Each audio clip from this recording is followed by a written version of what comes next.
Welcome to the Synthesis of Yoga, the book that changed my life. This is our episode number 56, beginning a new chapter. In the last chapter, we saw the way of the Gita, self-surrender in works, where Aurobindo brought in the twin principles of equality and oneness underlying the approach of the Gita. This approach of equality and oneness to liberate us from this ego and desire-bound action. It is this ego and desire-bound action, the two knots, that makes us entangled. Nishkama karma, desireless, desire-free action. That's the starting point. And from there, dissolving the knot of the ego and this whole immersion in the three modes of nature, sattva, rajas, tamas. So arising, coming out of all that, disentangling from all that through these two principles of equality and oneness, arriving at an integral realization where not only works but also love and knowledge are fulfilled by surrendering to the divine will. Self-surrender in works. Opening to the divine will. Now we are moving on to the next chapter. Here Sri Aurobindo will dive deeper into the work itself. What is work? How it is unfolding? Who is the master of work that we do? And he is using the term sacrifice. And the title of the chapter is called The Sacrifice, the Triune Path and the Lord of the Sacrifice.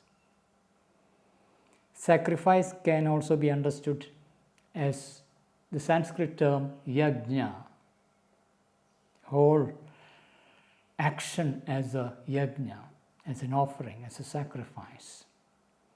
And Triune Path is there is this path of knowledge, path of love, and path of action. They all eventually merge and become one. And in fact, in the last chapter, Sri Aurobindo clarified when we enter through the way of the Gita, action that is self-surrender to the divine. Through that, love develops, knowledge develops, and freedom and accelerated growth happens. So the Triune Path and the Lord of the sacrifice, who is the master for whom the work is done, and who is the doer of the work. All that will be explored in this chapter. To understand what is sacrifice, yajna, very essential movement of work, what it is. The law of sacrifice is the common divine action that was thrown out into the world in its beginning as a symbol of the solidarity of the universe. That's the very first line of the first paragraph of this chapter. The law of sacrifice. It's a law. It's not a law that is created by any court, any government, any society. It is a cosmic law. Now, what is that law? We will explore. So, the law of sacrifice is the common divine action. It is a common divine action. There is action Everyone is involved in one or other form of action. Every individual of whatever be the species, every little thing is involved in an action. But all these actions are essentially common divine action. There is a common will behind all this. So the law of sacrifice is the common divine action. So that law of sacrifice, the law that governs our process of evolution on earth through action, the law of sacrifice is the common divine action that was thrown out into the world in the beginning, in its beginning. From the very birth of the world is through that law of sacrifice, as a symbol of the solidarity of the universe. Solidarity. There is a oneness behind the multiplicity. It is a unified whole. It's one expressing as many. There is a solidarity. And there is one common divine action that is moving every little individual, wherever they are, whatever they are doing. And that is a common divine action.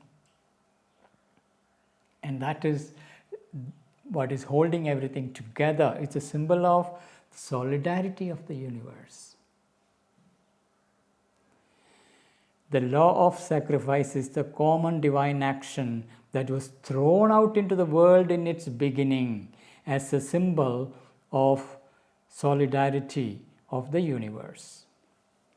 It is by the attraction of this law that a divinizing principle, a saving power, descends to limit and correct and gradually eliminate the errors of an egoistic and self-divided creation.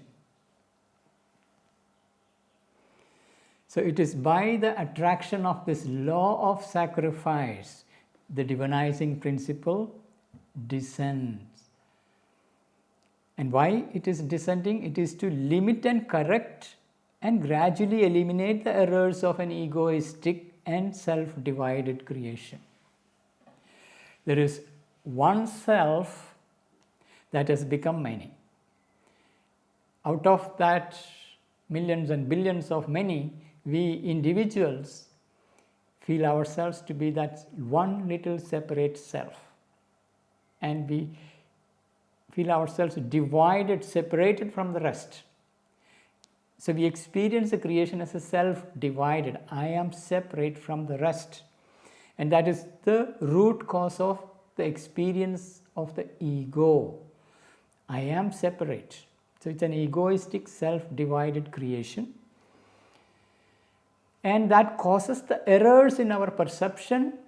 As a result, our actions become increasingly narrow, limited, bound by conflict, bound by all the limitations of nature, impulses, desires of the movement, lower nature, all that. So now, in order to eliminate these errors of the ego-bound, self-divided creation and the action in that format, in order to eliminate it, descends this divinizing principle, which is this law of sacrifice. It is by the attraction of this law, attraction, a law that attracts. Normally our idea about law is something that is imposed. He is using the word attraction. It is by the attraction of this law. How can something attract? A law that attracts you. And not only it attracts, then a divinizing principle, a saving power descends to limit and correct the gradually to limit and correct and gradually eliminate the errors of an egoistic and self-divided creation. So there is an attraction of a law, and as a result, a divinizing principle descends and it gradually eliminates the errors. This descent, this sacrifice of the Purusha, the divine soul submitting itself to force and matter, so that it may inform and illuminate them, is the seed of redemption of this world of inconscience and ignorance. The sacrifice of the Purusha. Purusha. We have touched upon this word in the previous chapter. Purusha doesn't mean man. Purusha is the pure being. And we experience ourselves as a limited being bound by this little ego, little body. But in its essence, it is the divine soul who is submitting itself to force and matter. Our true self, our soul, has descended into this world of force and matter, this world of material creation, the utter self-loss in this inconscience and ignorance. It is an ignorance-bound material creation into which soul descends. And it is descending into it so that it can inform it, illuminate it, and transform it. It is the sacrifice of the Purusha. The divine soul giving itself and submitting itself to the laws of material nature, force and matter. Surrendering to the material nature, submitting itself to force and matter so that it may inform and illuminate them. This is also the very purpose of birth. Soul has come here to have this experience and illuminating and informing, that is informed. This higher consciousness enters into the material forms of the inconscience and into the ignorance and informs and transforms eventually, illuminate them. And that is what we experience as growth, progress, evolution. Matter itself is evolving because the divine soul is pouring itself into these molds of matter. And that is the seed of redemption of this world of inconscience and ignorance. So the picture is quite different compared to the way many traditional perspectives where the whole material world is an illusion and we are escaping from it, liberating. No, here it is the sacrifice of the Purusha, the being, the divine soul pours itself into it so that this world of ignorance and inconscience can be illumined. That illumination is the slow awakening of consciousness in the material nature. And we have come here to play that game, propelled by the divine soul.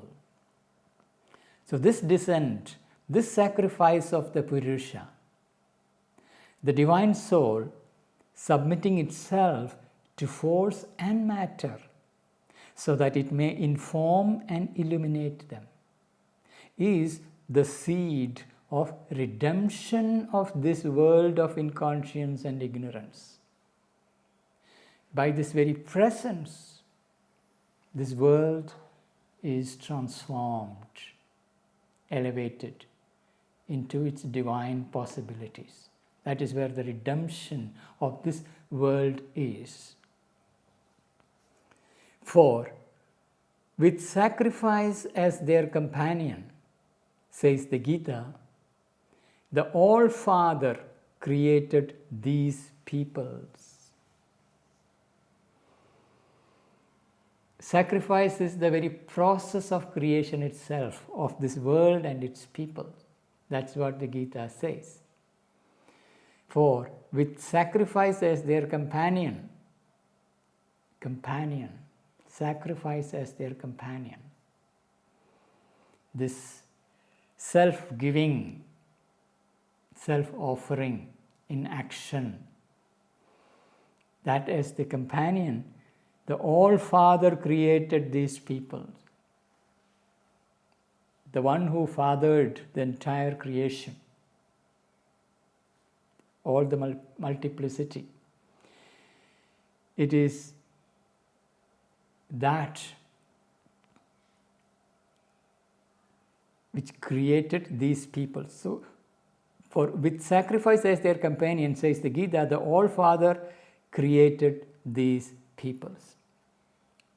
All creatures, human beings and non-human, everything is bound by that process of sacrifice, of the original Purusha who submits himself into this world, and that becomes the common law of action, and it is the underlying solidarity of the entire manifest existence. The acceptance of the law of sacrifice is a practical recognition by the ego that it is neither alone in the world nor chief in the world. Ego gets into these two ways of looking at things. One is, I am alone. Other is, I am the chief. Everyone should obey me. So those who get into that perception try to control others, try to control nature, try to control the world and build their empire. That's one path the ego takes. The other path is where it says, I am all alone in this vast universe. The lonely little self is the two poises ego can take. And in that context, the acceptance of the law of sacrifice, ego has to accept this law of sacrifice. We will come to it. What is this law of sacrifice? But the acceptance of the law of sacrifice is a practical recognition by the ego. It is a practical recognition. It is not merely an idealism. It is not a philosophical perspective. It is a practical necessity for the ego to accept the law of sacrifice. Why is it a practical necessity? Let's see that. The acceptance of the law of sacrifice is a practical recognition by the ego that it is neither alone in the world nor chief in the world. It is its admission that even in this much fragmented existence, there is beyond itself and behind that, which is not its own egoistic person, something greater and completer, a diviner all which demands from it subordination and service. We can see that in our normal social life. There is always something larger than you. An individual is part of the family. So an individual gives himself or herself for the family, which is larger. Family demands your submission and service. Many people give themselves gladly and happily. Some people give themselves grudgingly. Or if you go beyond, there is the society that demands your service, your submission. You cannot exist yourself as an isolated individual.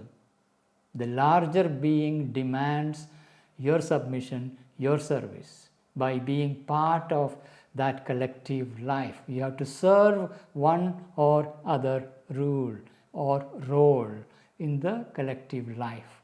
You don't exist in isolation. Now expand it further into the whole larger existence, whole earth.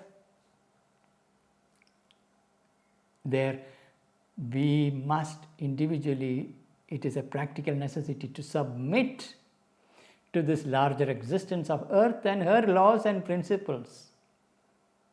We are part of this larger being, and it is a practical necessity to recognize. The ego must recognize that I don't exist in isolation as a lone, lonely self, or I'm not the boss.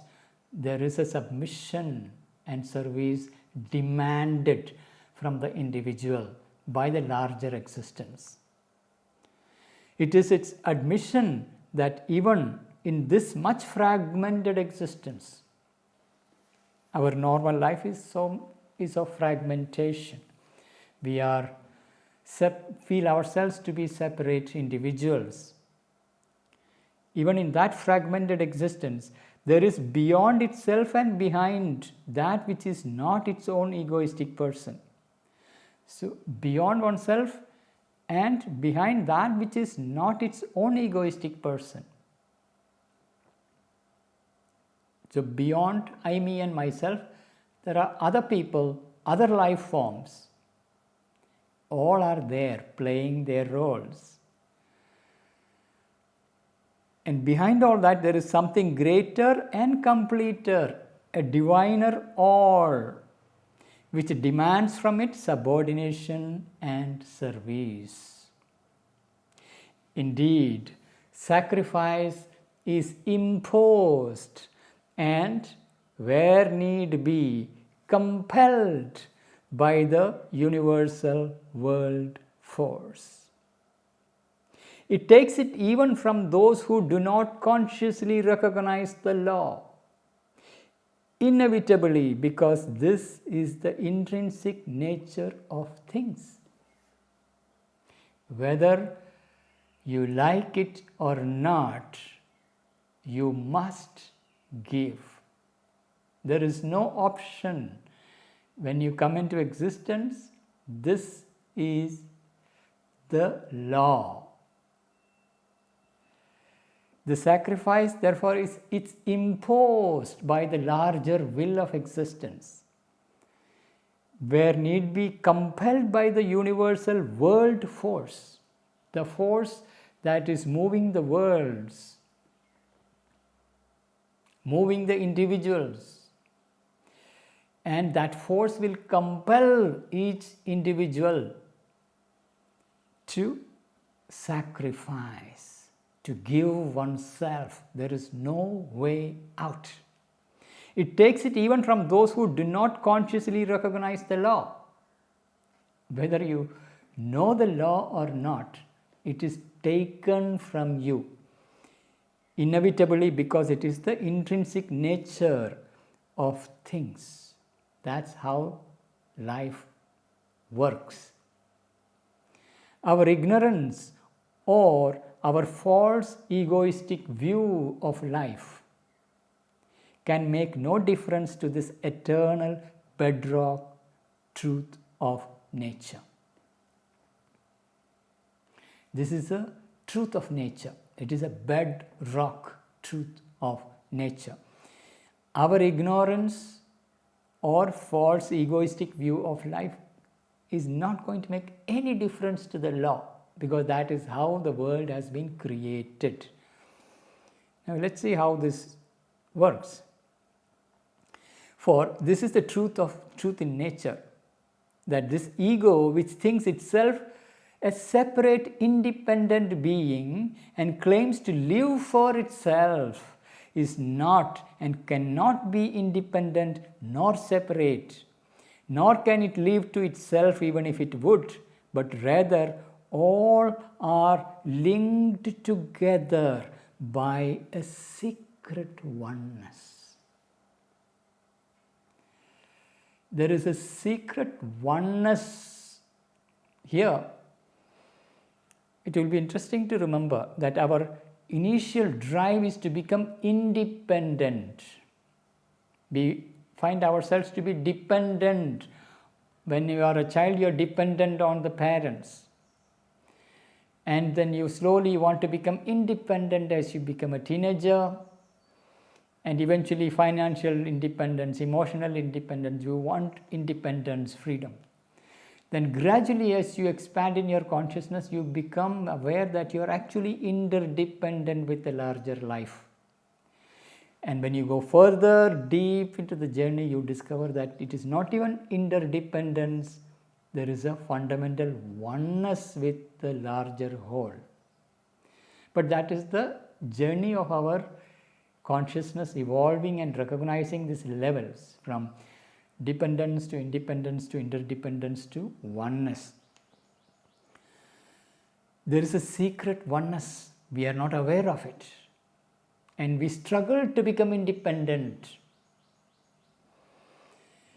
For this is the truth in nature, that this ego which thinks itself a separate independent being and claims to live for itself. That's what ego does. I, me and myself. I want to live for myself. My success, my victory is not and cannot be independent nor separate. That is a delusion of the ego. Nor can it live to itself even if it could. There is no way to live to itself even if it would, but rather all are linked together by a secret oneness. Each existence is continually giving out perforce from its stock, out of its material receipts from nature, or its vital and physical assets and acquisitions and belongings. A stream goes out to all that is around it. Just look at our breath. We take in breath, we pour out breath. It is as simple as that. We are constantly receiving, constantly pouring out. Constantly receiving, constantly pouring out. The whole nature, science has discovered that is a food chain. The eater, eaten is eaten. One is food for the other. All are created like food. Therefore, in the ancient Sanskrit texts, the material dimension of our existence is referred to as the Annamaya Kosha. It's the food sheath. Everything is food. And it's a food chain. And there is no way to exist in isolation, whether you're an individual, a family, an organization, a nation. There is always an import-export, a receiving and giving, in-breath and out-breath, investment and return of investment, buying and selling. It is a continuous exchange. If you zero into action, any action, there is a giving and there is a receiving. And there is no way you can stop giving. You must give. Giving is absolutely essential. You cannot go on existing by taking and taking and taking because it violates the law of sacrifice. It violates the fundamental principle of existence. You cannot accumulate continuously. Eventually nature will come and take things out of you because there is a secret oneness.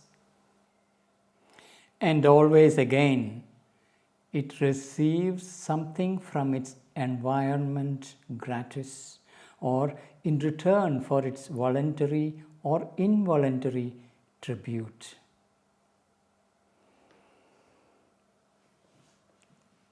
So our giving may be voluntary or involuntary.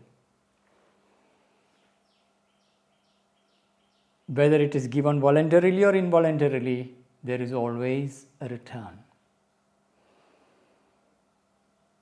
So always again it receives something from its environment gratis, and it comes free without any charge, or in return for its voluntary or involuntary tribute. So the nature is always pouring in, and you have to also pour out, voluntarily or involuntarily. If you don't pour out, it will be taken out from you.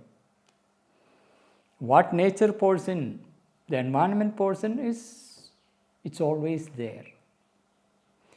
There is a saying that nature abhors vacuum. Wherever there is vacuum, things will pour in, fill it up. Also, heat, wherever it is cold, from the hot area, heat will flow towards it. Water will flow across the slope. So there is this continuous flow in nature, and into you there is a whole lot of pouring happening. And you must give out, voluntarily or involuntarily. The return is always there. That is part of nature's process. But are you giving consciously, voluntarily, joyously? Then you are participating in nature. For it is only by this giving and receiving that it can effect its own growth, while at the same time it helps the sum of things. This little ego personality that thinks that I am separate from the rest of life, even for it to grow, it has to receive from the larger life. And when it is giving, it is also adding to the larger sum of things.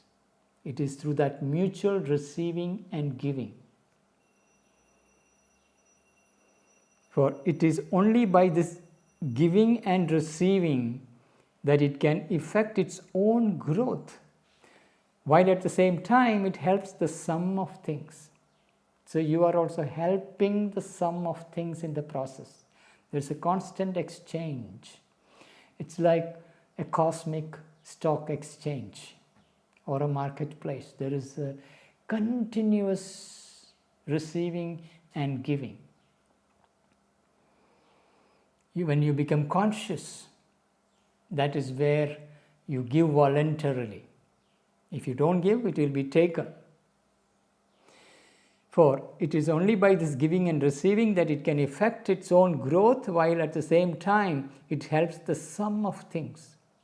At length, though at first slowly and partially, we learn to make the conscious sacrifice.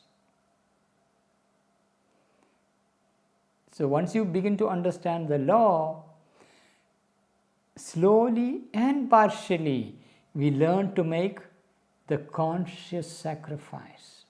There is unconscious sacrifice anyway happening. There is breathing happening, right? Breathing can be habitual, unconscious.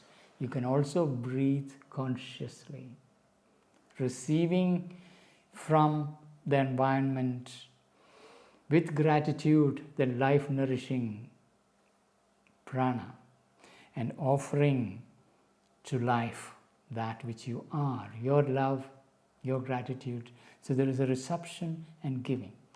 It can be habitual, mechanical. Sacrifice, similarly, can be habitual, unconscious, involuntary. But as you awaken, you become conscious and you can begin to offer consciously. At first, slowly and partially, we learn to make the conscious sacrifice. Even in the end, we take joy to give ourselves. That is where the breakthrough is. When you discover the joy of giving, and usually it happens when you are in love, there is this joy of giving your gifts or even yourself. And for a mother to give herself to her child is a joy. When there is love, giving becomes joyous. In the end, we take joy to give ourselves and what we envisage as belonging to us in a spirit of love and devotion to that which appears for the moment other than ourselves and is certainly other than our limited personalities. So we have our limited personality, our limited sense of self. This I, me, and there is not me. These people are not me, not mine. We initially give to those whom you think these people are my people to whom I can give. This is my pet to whom I give. Everything else is not me, therefore I will not give. And I can happily give only to those whom I feel are my people, extensions of myself. And when we expand that perspective, that is where eventually we learn to give that which otherwise appears to be not me. And in order to do that, we must see who is behind the multiplicity. So in the end, we take joy to give ourselves and what we envisage as belonging to us. So whatever we consider and feel as is mine, and giving that to what is beyond me, in a spirit of love and devotion to that which appears for the moment other than ourselves and is certainly other than our limited personalities. The sacrifice and the divine return for this our sacrifice then become a gladly accepted means towards our last perfection, for it is recognized now as the road to the fulfillment in us of the eternal purpose. Often we see as what is my purpose. It is still the small ego thinking I, me and myself.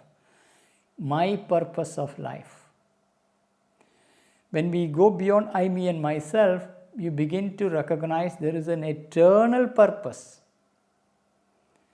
The divine will behind all things. A divine will guiding societies, groups of people, pushing them towards certain direction,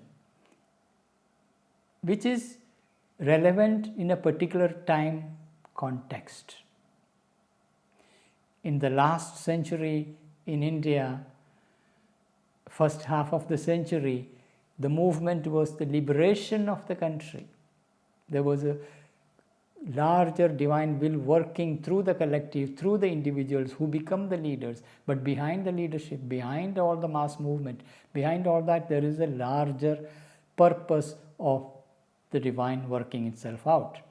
And even beyond that, when we look at across thousands of years, there is an eternal purpose working through civilizations, through masses of people, through the evolution unfolding on earth.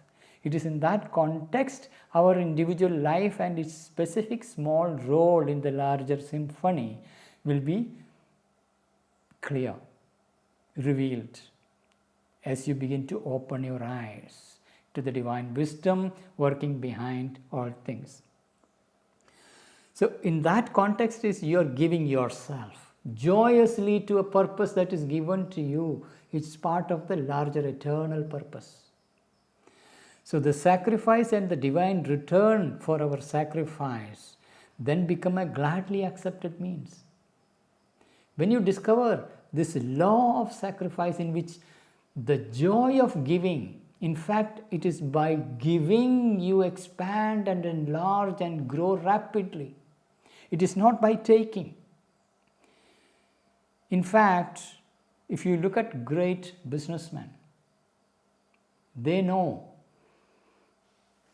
the art of investment, very joy of spinning the wheel of energy by giving oneself wholeheartedly and pouring one's energy, pouring one's wealth out into creation of abundance and wealth, and it pours back into them, multiplied.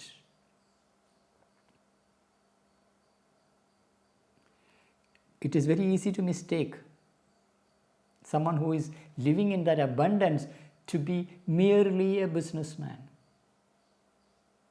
Someone who has touched that flow of life, throwing one's life out into action, and there is a divine returns in abundance, a complete self-giving. It doesn't matter whether you do business, whether you do politics, do science or arts. It doesn't matter what you do. When you are giving yourself entirely, joyously, whether it is learning of a craft, building your enterprise, or fighting for a cause, or pursuing a field of knowledge and research, when you give yourself entirely, there is a divine returns and flowing back when you give joyously. So the sacrifice and the divine return for our sacrifice, divine return for our sacrifice. It's not demanded. That's very important. There is a divine return of sacrifice, then becomes a gladly accepted means towards our last perfection. For it is recognized now as the road to fulfillment in us of the eternal purpose. And we can see that symbolized in Aurobindo's symbol. There is an ascending triangle, the call from below, and there is a descending triangle, the grace from above. So when the soul from one pole of being is aspiring to reach to the divine, from the other pole, the divine pours out into the individual, and you receive the divine grace. Together, this is that process of rapid evolution towards greater and greater possibilities. So once again, the sacrifice and the divine return for our sacrifice then become a gladly accepted means. It's not a struggle. It's a gladly accepted means towards our last perfection. For it is recognized now as the road to fulfillment in us of the eternal purpose. Through us, a great eternal purpose is working itself out. We are instruments through which a greater will can work out its purpose.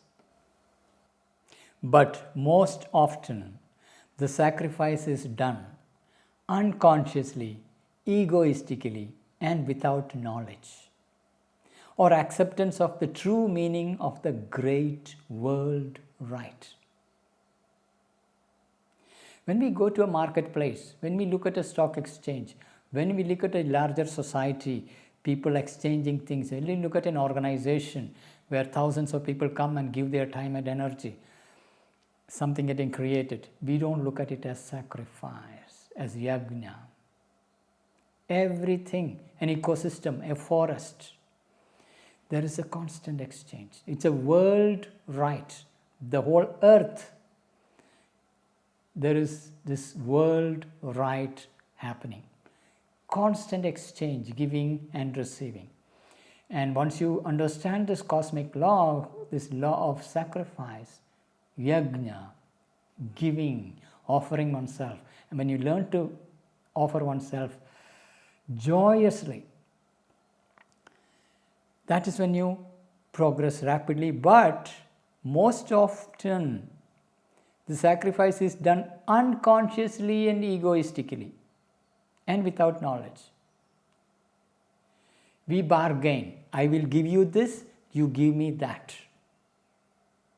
Because we do have this struggle to survive or to control and to ensure that I get a particular return I want.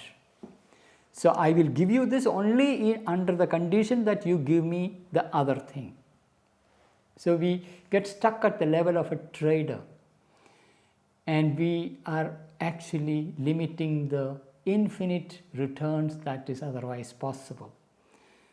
When we calculate, this is what I must get, we are calculating with a very, very limited understanding of our human mind and its limited conception of what is possible. So it will conceive, this is what I have, out of this much I will give, and for this much what I am giving, I must get this much back in return. And that is a small, egoistic, narrow way of living. It is done unconsciously, egoistically, and without knowledge or acceptance of the true meaning of the great world right. Here again, we must not confuse the outer forms. Not because an action outwardly looks like a trade, it is egoistic. No. It is the spirit with which you are giving and receiving. What is the inner poise from where you are giving? Are you joyously creating and giving and receiving in abundance the returns? That's what makes the difference. Even simple friendship or simple relationship can be a trade. I will smile at you only if you smile at me. I will give you my smile under conditions. It's a trade. You are a businessman. You are in a marketplace. I will give you love only if you give me love back. The trader consciousness is everywhere. It has nothing to do with the marketplace. It is everywhere. It is human nature. It is the nature of the ego, unconscious, considering itself to be poor. Therefore, it has to trade. I will give you little and you give me. In fact, we try to give as little as possible and ensure the return is more for very little investment. That's the natural human instinct to get more by giving less. We do not understand the world right, the law that governs all things. When you know joyous self-giving, abundance of self-giving, it doesn't matter what form through which you give. It is not the outer package that matters. Is your heart pouring out into all that you do? That's what truly matters. It is so that vast majority of earth creatures do it. And when it is so done, the individuals derive only a mechanical minimum of natural inevitable profit. Achieves by it only a slow, painful progress, limited and tortured by the smallness and the suffering of the ego. We make progress through our barter system, trading, bargaining, always, bargaining for love, bargaining for respect, bargaining for power. You will grow, but it will be a small, tortured growth through a lot of suffering of the ego. And that's how most people do. I'll give you this, you give me that. And the instinctive tendency to hoard and give as little as possible. These are the diseases of the ego. Even any simple act of just cooking, can you pour yourself wholly into it, into that act? You are entirely giving yourself into that little act of cooking, so that what is emerging out of it carries that wholeness of your being. That's your giving, complete self-giving. It is so that vast majority of earth creatures do it, and when it is so done, the individual derives only a mechanical minimum, a natural inevitable profit, achieves by it only a slow, painful progress, limited and tortured by the smallness and suffering of the ego. This happens when you're not giving yourself wholeheartedly. We are bargaining, trading, or doing it unconsciously, habitually, mechanically. When you do so, what you get in return is also absolute minimum. Mechanical minimum is what you get. Only when the heart, the will, and the mind of knowledge associate themselves with the law and gladly follow it, can there come the deep joy and the happy fruitfulness of divine sacrifice. Happy fruitfulness. The joy that wells up when you give yourself entirely. That means when your heart, your will, the mind of knowledge, all of them, all your chief faculties, the heart, the will, the mind of knowledge, associate themselves with the law and gladly follow it. So every part of your being associate with the law of giving and gladly follow and give yourself entirely and completely. Can there come the deep joy and happy fruitfulness of divine sacrifice? Divine sacrifice and happy fruitfulness. There is an abundance that pours back into you without you asking for it, without you begging for a return, calculating for a return. You are giving for the joy of giving. The return is assured by the divine. But you don't bargain, you don't ask, you don't expect a specific return. You are given a task, you are given a work, you do it wholeheartedly, entirely, giving yourself to that which is given to you. The mind's knowledge of the law, the heart's gladness in it, culminate in the perception that it is to our own self and spirit, and the one self and spirit in all that we give. So that is the gradual awakening. To whom am I giving? What appears to be people who are separate from me, a world that is separate from me, a society that is separate from me, a nature that is separate from me. That sense of separation, when you begin to give yourself to that which is not you or appears to be not you, when you give yourself entirely, that sense of separation begins to thin out. You discover that it is your own greater self to whom you are giving. In fact, that greater self is the self of all, the one self, one being who appears to be multiplicity that is surrounding you. It is to that one self to whom you are giving. It's your own self and self of all things. So the mind's knowledge of the law and heart's gladness in it culminates. It's a culmination to arrive at this perception. In the perception that it is to our own self and spirit and the one self and spirit of all that we give. And this is true even when our self-offering is still to our fellow creatures or to lesser powers and principles and not yet to the Supreme. So there is a Supreme Self, one self behind all things.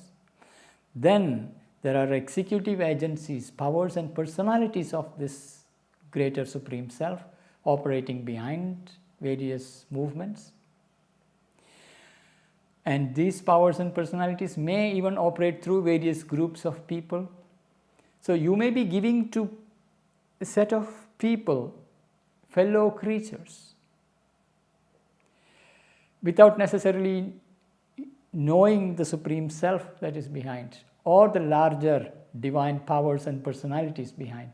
You may still give to people. Even there, still it is a greater way of giving sacrifice than this barter and trading and bargaining. When you give yourself even to the creatures that is around you, when you give yourself, eventually behind the creatures is the executive powers and personalities, and behind that is the Supreme Self.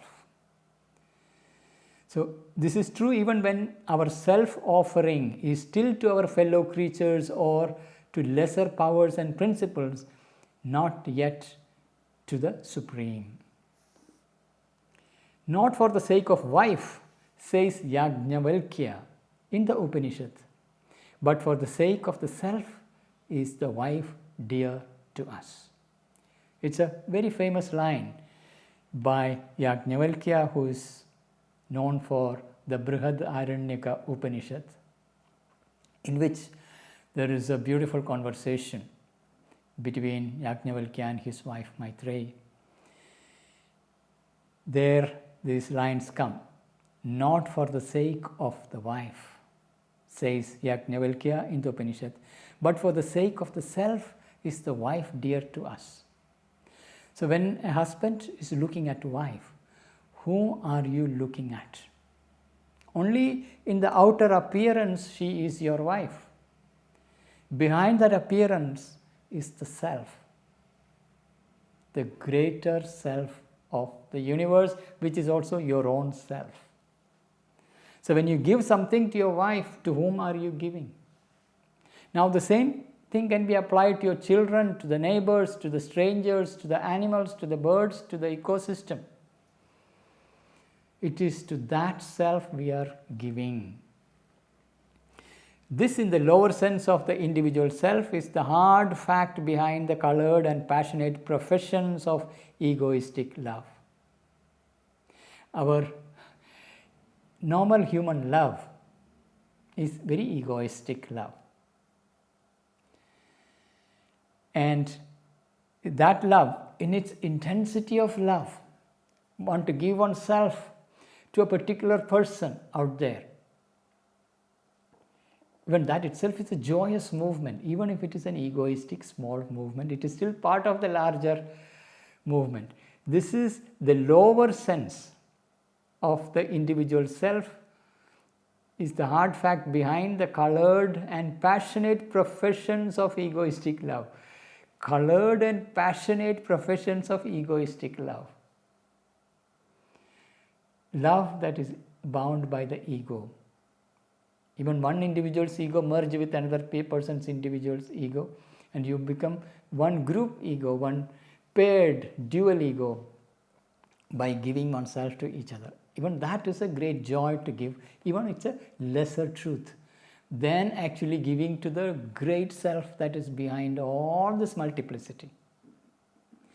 But in a higher sense, it is the inner significance of that love too, which is not egoistic but divine. We start as a normal human love. In its highest intensity, there is this deep need to give oneself entirely. But in its true, deeper, higher nature, it is essentially the divine love trying to birth through an individual or between the individuals. And when you learn to open and give yourself, then the divine love can begin to descend into you and manifest and find expression. But ego makes this error of perceiving that I am separate, this person is separate, now we two are merged, the rest are separate. All that is part of the limitation is brought in by the ego and egoistic perceptions.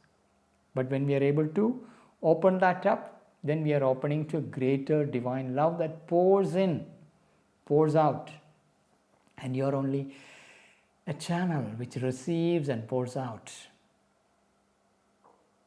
All true love and all sacrifice are in their essence nature's contradiction of the primary egoism and its separative error. It is her attempt to turn from a necessary first fragmentation towards a recovered oneness. A beautiful overview. There is a primary necessary first fragmentation. First, the one has to become many. The whole material world has been created with all the planets, and within the planet, then the whole mineral world, and out of that many life forms, out of that many thinking conscious human beings. That is our first fragmentation and the creation of ego, personality, somebody who feels I am separate and searching for my ideal partner and searching and finding some love. So, and especially when you find someone who are in deep love and you have children, and there is natural self-giving, as mother would give herself to her children. And these are actually a contradiction of primary egoism that is self-centered. You slowly expand your circle of self. It enlarges to include your beloved, your children, your family, slowly growing. So it goes beyond your pride, the crude small ego, and it enlarges, expands. So all true love and sacrifice are in their essence nature's contradiction. It is movements of nature. We think I am in love. No, it is nature manifesting love through you. And through that, it is nature's contradiction of the primary egoism and its separative error. It is her attempt to turn from a necessary first fragmentation towards a recovered oneness. To experience oneness. Love is the door that opens the sense of oneness with fellow beings. Recovering that experience of oneness, love has to birth. And when there is love, there is self-giving. And it is a very contradiction of the very movement of ego. Ego dissolves in the very presence of love. All true love and sacrifice are in their essence nature's contradiction of primary egoism and its separative error. It is her attempt to turn from a necessary first fragmentation towards a recovered oneness. All unity between creatures is in its essence a self-finding, a fusion with that from which we have separated, a discovery of one's self in others. All unity between creatures. So when we fuse with others, when we fuse with the beloved, when we fuse with the larger collectivity, there is a self-finding. You're discovering yourself, your greater self, or the true self behind all things. There is a fusion and melting back to that from which we have separated. So love brings that possibility. And when we give ourselves, there is a melting, there is a fusion, there is a unity. And a discovery of oneself in others. Your fulfillment, you will find that you are one with everyone else. So the discovery of one's self in others. What a beautiful process it is. Once we understand, it is so simple. It is about giving oneself. It is not because there is love I give oneself. It is very act of giving creates a conditions for the birth of love. And then of course, as a result, everything that you give is the flow of that love. Love finds door to enter into your being. But it is only a divine love and unity that can possess in the light what the human forms of these things seek for in the darkness. We live in ignorance groping for light. So in this ignorance or in this darkness, our experience of love is very shallow, limited, ego-bound. But true love is divine in its nature and it is existing in light. It is not in darkness. So it is only a divine love and unity that can possess in the light what we human forms of these things seek for in the darkness. So we are through the process of yoga, learning to open to the divine love and unity in the light. Going beyond our life in the darkness, in ignorance, towards that which is in the light. Tamasoma Jyotir Gamaya. 4. The true unity is not merely an association and agglomeration, like that of physical cells joined by a life of common interests. It is not even an emotional understanding, sympathy, solidarity, or close drawing together. Now, he's diving deep into that. What is the unity he is talking here? The true unity is not merely an association and agglomeration, like that of physical cells joined by a life of common interests. Our human body is a conglomeration, a collection of cells. Not just human cells, but various other life forms altogether. We are like an ecosystem, the body. We experience ourselves to be like a single creature, but we are actually a collection, association of cells coming together and living together like one ecosystem. And actually this is not what Aurobindo is referring to as unity. It is like association and agglomeration. For example, we can see what in the business parlance what they say is the supply chain. A big company has large number of small companies providing as a suppliers. You have a supply chain and they have a mutual relationship based on association. There is a shared life, there is a shared market. Because of that pressures, you are associated through trade relationships, and there is a supply chain. And these days the supply chains go global. We have the entire civilization globally woven through a supply chain. That's why increasingly when the nations are woven into each other through trade relationships and supply chains, war become increasingly difficult because you have a shared life now.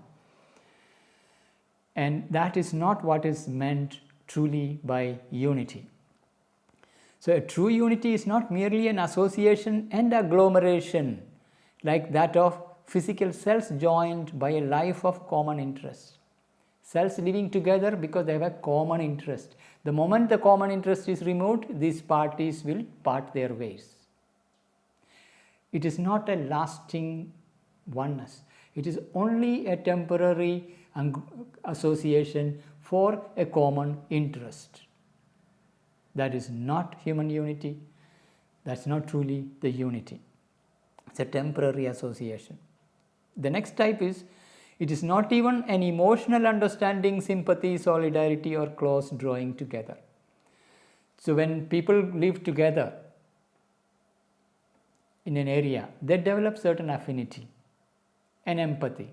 Within a family, there is an empathy connection, emotional understanding, sympathy, solidarity, close drawing together. Even none of this is truly the experience of unity, what he is referring to.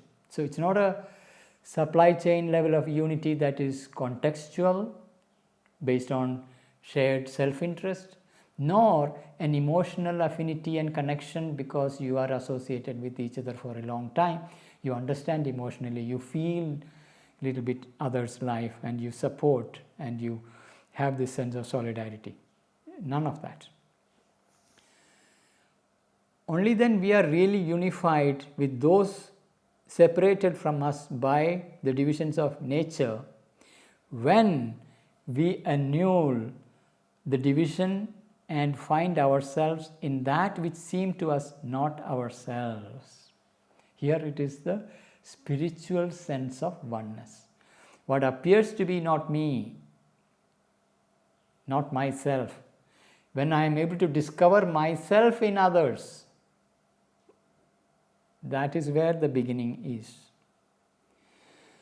Only then we are really unified with those separated from us by the divisions of nature, when we annul the division and find ourselves in that which seem to us not ourselves. Association is a vital and physical unity. That is the supply chain model. Its sacrifice is that of mutual aid and concessions. So there is a sacrifice between organizations mutually supporting each other. There is a supply chain connection. There is a food chain connection. That is a physical unity. And their sacrifice is happening. That sacrifice is that of mutual aid and concessions. We will support each other and we will give you concessions to each other because we are in it together. We are on the same boat. We have to survive together, therefore we do this mutual concessions and aid. It's a vital and physical unity. Nearness, sympathy, solidarity create a mental, moral and emotional unity. So on one hand there is a vital physical unity. Now the next more subtle form of unity is a moral, emotional unity, mental, moral and emotional unity. That is where you experience the nearness, my family members, my clan, my community, the people I know of. There is certain nearness, sympathy, solidarity, create a mental, moral and emotional unity. That's the second level. There is a sacrifice. Theirs is a sacrifice of mutual support and mutual gratifications.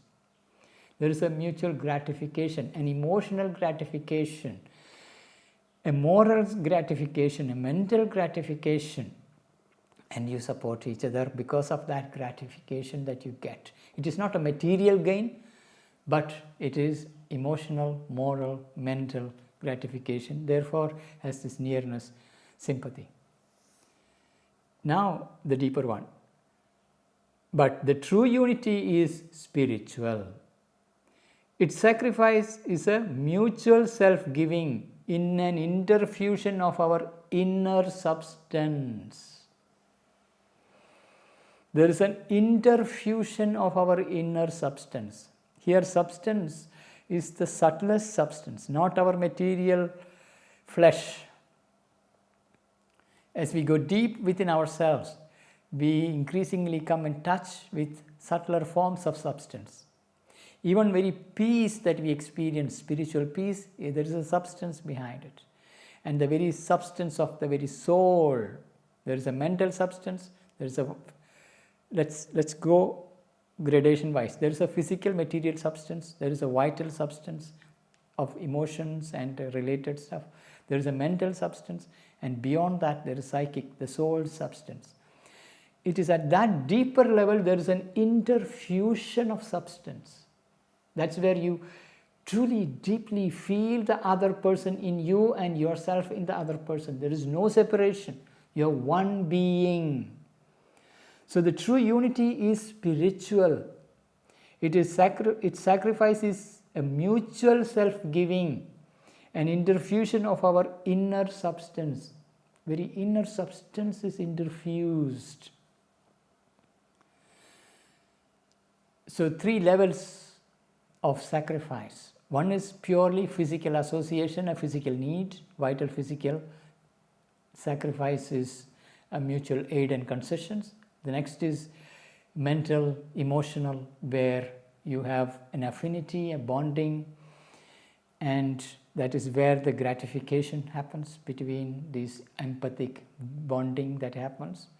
Then comes the true spiritual unity through the interfusion of your spiritual substance, where there is profound oneness, where there is a mutual self-giving, entire self-giving to each other, and you're one in that melting interfusion of our inner substance. The law of sacrifice travels in nature. The law of sacrifice travels in nature towards its culmination in this complete and unreserved self-giving. So we learn to give ourselves first through association, through mutual common interest. Then slowly it travels to the next level of sacrifice where you learn to give and receive. There is an emotional empathy, solidarity, connection. Then you go deeper further into a spiritual interfusion. So that is how the law of sacrifice travels from the vital to the physical to the mental to the spiritual. So the law of sacrifice travels in nature towards its culmination in this complete and unreserved self-giving. It awakens the consciousness of one common self in the giver and the object of sacrifice. The one who is giving and the one who is receiving, in both, awakens the consciousness of oneself. That's profoundly sacred experience. To taste it even. So the law of sacrifice travels in nature towards its culmination in this complete and unreserved self-giving. It awakens the consciousness of one common self in the giver and the object of the sacrifice.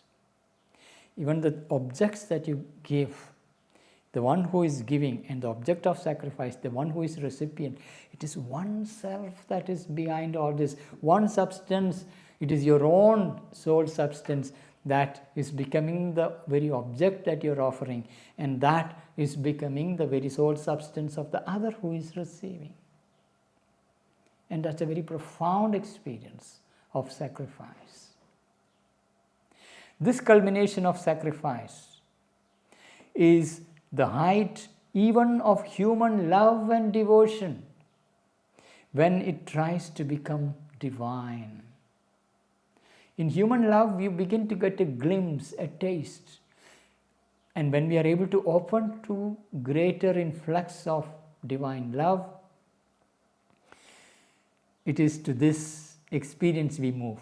This culmination of sacrifice is the height even of human love and devotion. Our devotion to the deity, devotion to the divine, devotion to our beloved, even that love culminates eventually into that divine love and oneness. For there too, the highest peak of love points to a heaven of complete mutual self-giving. Its summit is the rapturous fusing of two souls into one. Two souls merging, a rapturous fusing of two souls into one. That is a profound experience to have. A tiny little glimpse of it comes in our normal human love.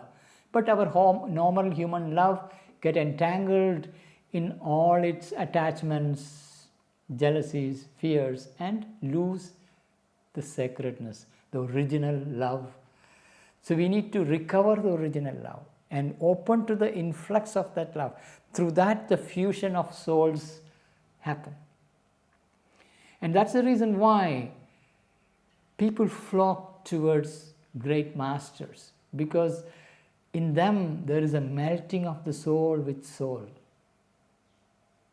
The other become your beloved, even when you have never physically met, even remote past. Those who that, like Sri Krishna is still the beloved of so many millions in India. All that is because there is a melting of the soul with soul.